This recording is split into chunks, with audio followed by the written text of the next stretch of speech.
Hello, welcome back to my channel, A Gut Feeling, where we talk about all things related to the gut. Welcome to my kitchen. Today we're making another recipe for the specific carbohydrate diet, specifically for the intro part of the diet. 1 second, my son's calling. Alright, I'm back. Motherhood calls sometimes. If you're not familiar with the SCD diet or the specific carbohydrate diet, I will have links up here in the cards and down in the description to a video that I made talking about why I chose this diet for healing of my ulcerative colitis. Anyway, right now I'm making a series of videos with recipes for the introduction part of the diet. When you start this diet, you're restricted to a few foods and then you introduce more and more as time goes on and as your gut slowly improves and can tolerate more foods. So these videos are giving you recipes for the intro part of the diet, and today we're making a chicken soup. It's very simple, it's very basic. It's something you can make a big pot full of, put in the freezer, put in the refrigerator, and just eat throughout the week.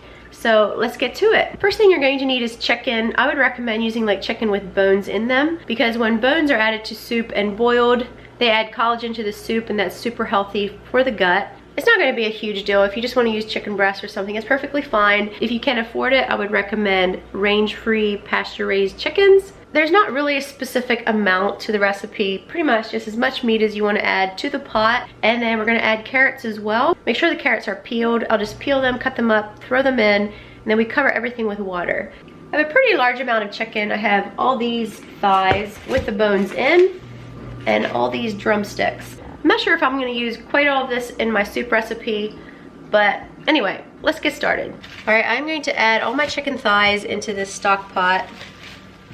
I'm going to add half of the legs, and then I'm going to save the rest of this and put it in the freezer because this is a lot of meat. And after a while, it gets to be a lot of soup to eat. All right, the next thing I have is carrots. I'm going to add about 6 carrots or 7, 8, however many I feel like. Sorry, this isn't a very specific recipe. If you add more carrots, you're going to have more of a thicker soup. Less carrots, more going to be a brothy soup. I'm going to do 6 carrots this time. I have a lot more meat, and so I'm going to do 6 carrots. Last time I tried 10, and it was a little bit too thick, and I had less meat. So we'll go with 6 carrots, but just feel your way with this. There's not really a right or wrong way to do it, but you have to peel them. I have my carrots peeled, didn't take long at all, a couple minutes. Now I'm just going to throw them in the pot here. Next thing is season it with salt, Celtic salt, sea salt, Himalayan salt. I just sprinkle. Alright, so the last step is to fill with water. But before we do that, I wanted to add, once your gut starts healing and you can tolerate more foods, later on you can add things like onion, celery, and so on to this recipe.